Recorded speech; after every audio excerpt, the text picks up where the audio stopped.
Hi everyone, Aaron here for Zollotech, and today Apple released iOS 18.3 RC, or Release Candidate. iOS 18.3 RC is available to developers and public beta testers and should be the final version released to the public if there's no additional issues. If there is, we should see an iOS 18.3 RC2 and then a public version. But this is the same as what Apple used to call the GM, so iOS 18.3 GM. iOS 18.3 supports all iOS 18 supported devices and has more features than just Apple Intelligence, so I'll link those in the description and talk about each of the versions depending on whether it supports Apple Intelligence or doesn't on older phones. This came in at a very large 7.38 gigabytes on my iPhone 16 Pro Max, and it's going to be a large size anytime you go from a beta to what should be the final version, or from a final version back to a beta. This was released alongside many other updates: iPadOS 18.3 RC, watchOS 11.3 RC, macOS 15.3 RC, along with visionOS, tvOS, HomePod OS, and iPadOS 17.7.4. Now let's go ahead and take a look at the build number and talk about what's new. So we'll go to Settings, then General, then About. As you can see, the build number is 22D60. And this particular build actually includes some new features and changes along with bug fixes as well. However, there is no new modem update if you're coming from Beta 3 to the RC. But when you install from iOS 18.2.1, when it releases to the public, there should be a modem update there. The first thing I saw was the hello screen after installing this update, but as far as the first new features, well, first let's take a look on the iPhone 11. I mentioned this last time as they added this recently, so if we go into the Calculator app, let's find that. Within Calculator, if maybe you want to do some multiplication, 9 times 5, tap equals, you can keep tapping equals and it will continue to multiply. This is something we haven't had since iOS 18 for whatever reason, so they've added this and now it's working properly, and something that they brought back that's simple, but at least it's there. Also on older devices, we should have the ability to use robot vacuums with HomeKit.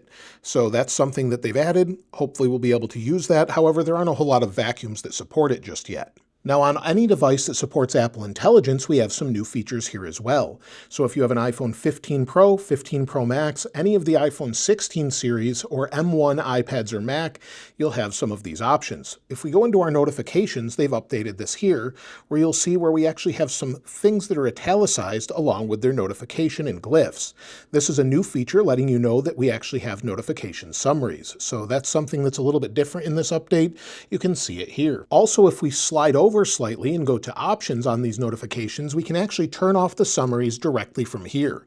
So before we actually had to go in and turn those off in our settings, now we can turn those off here specifically.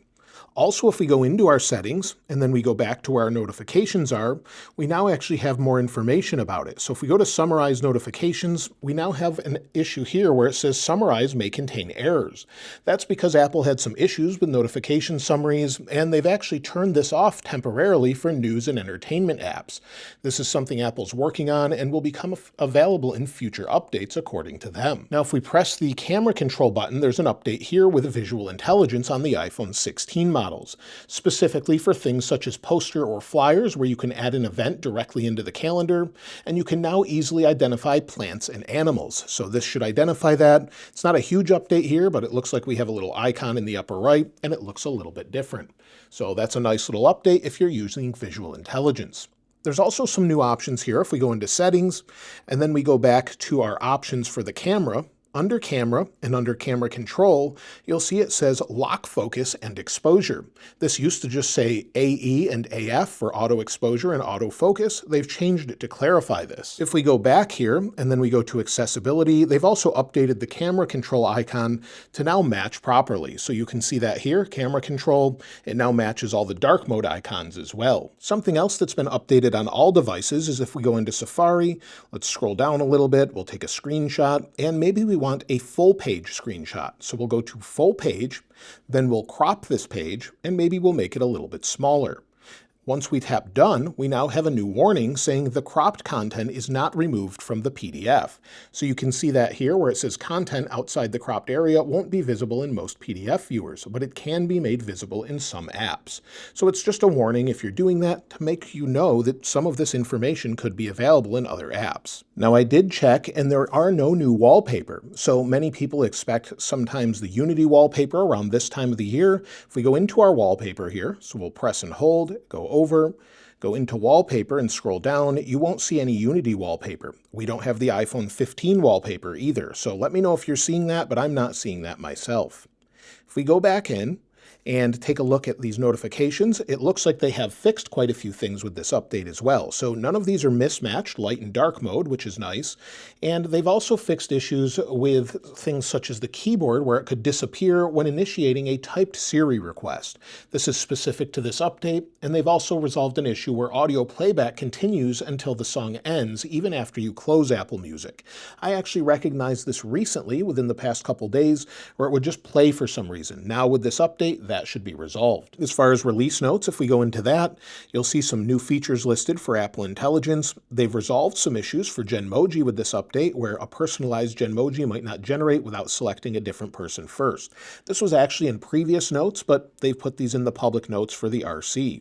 They've resolved issues for HealthKit as well and writing tools. So those are the same as we had before, but they just added the Apple Intelligence features. So they'll have access to Apple Intelligence features after setting up their device. Just makes you get into it a little bit faster this time around. We still do have the saturation issue, so on the wallpaper here, if you take a look at it and we swipe home, now it's desaturating, but earlier it was resaturating. So you can actually see that on the 11. With the RC though, with this current version, watch how saturated it is. We swipe home, it desaturates. So we had that bug before. For whatever reason, it changes back and forth. Before it was resaturating, now it's desaturating again. So definitely some odd issues here. We also have this download indicator where it was having some issues. After downloading, it wouldn't go away. So let's let it finish. This is just a sample file, and we'll see if it actually disappears, because it should this time, but again, we don't know that for sure. So it's done, and now it disappears. So it looks like they've fixed that bug as well. However, the indicator is in the taskbar still. So we have the download button, and you'll see downloads, it's still here. So for whatever reason, it's not clearing out. If we tap done, it still shows there. But if we go to downloads, we clear it, now it goes away. So if that's what you were seeing, clear it out and it should go away. As far as Apple security releases, well, we should see some of these once it releases to the public, but Apple never publishes these until after they release it to the public, usually within a few hours or so. Sometimes it can take a few days. So if you're looking for that, we should expect that probably when it releases. And as far as the overall public release of iOS 18.3, well, I would expect the iOS 18.3 public release most likely on the 27th next week. That's typically what Apple does, is release them on Monday. We could see an RC2 between now and then, maybe Thursday or Friday, but if there's no additional issues, we can expect a release sometime probably on Monday. Also, we might see next week iOS 18.4 Beta 1. Maybe we'll see some Siri enhancements there. We've been waiting for quite a few features there, and that's what I would expect with this week's release. We'll also have a weekend follow-up this weekend where we'll talk about battery life and whether or not this update is ready to go, or maybe it needs some additional features or updates. As far as the overall performance, well, I only have it on my 16 Pro Max and my iPad, as I'm actually traveling right now, but if we scroll through things like ProMotion, it seems to be nice and fast, and even on the iPhone 11 with the previous update, this is actually Beta 3, it was pretty fast. So if we go over here, there was a touch issue there, but I haven't seen that so far on the RC, and if we scroll back here, it seems okay. Opening up things like music seem to be okay. I haven't had any issues installing it, but again, this will take a few days to know if anything changes or if it slows down. As far as the heat, well, it was quite warm after installing such a large update. It's a little bit warm now. We'll give it a few days to process and see if it cools down, but it's nothing that's super hot. It's just a little bit warm. When it comes to battery life, let's go ahead and take a look at that. We'll go to battery health. I have 100% capacity with 109 cycles, and it's holding up much better than the same device last year, or the 15 Pro Max. If we take a look at the battery life yesterday, I had 5 hours and 52 minutes of screen active time, 5 hours and 42 minutes of screen idle time, and used about 75 to 80% of the battery. Today, 2 hours and 19 minutes, and I'm down to 69%. So this hopefully will improve. We'll give it again a few days to check this out, see what it's like, and talk about it in the weekend. As far as the overall storage, let's see what we're using currently. So if we go to General and then iPhone Storage, give it a second to load. We'll scroll down to the bottom, give it a second. It looks like this could have been about the same as what we had before. It's using 18.27 gigabytes, 6.28 gigabytes just for Apple Intelligence. If we go back, system data goes up and down. You may have seen it change already. If you go back in here, it can go up and down, and it explains that here as well. Now, if you're wondering if you should install iOS 18.3 RC, well, if you're on beta 3, absolutely install it. If you want to try it out and you're on iOS 18.2.1, now would be the time. But typically, if you're worried about it, you're concerned about battery life, I'd wait until the public release just to make sure we're on the final build. And speaking of the final build, if you're on the RC or the betas and you want to turn those off, all you need to do is go into your settings, go to General, and then Software Update, and then turn them off under your beta updates. However, I wouldn't do this until the public release is out, as we could have another update from now until then, so just be aware of that.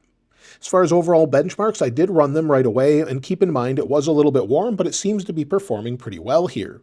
3,480 for single core, 8,633 for multi-core. If we take a look at the previous versions, it was pretty good. Again, I expect this to increase after it finishes processing in the background, but you can see the different ones here. This is from beta 3, a couple of them, and going back. So it's staying well within the margin of error and performing where we would expect. So gaming and everything else should be fine. So that's the features in iOS 18.3. Now there could be additional changes here and there, and I'll go into that in depth once I find any additional ones. We'll talk about it in the weekend and of course the public release, hopefully this coming Monday.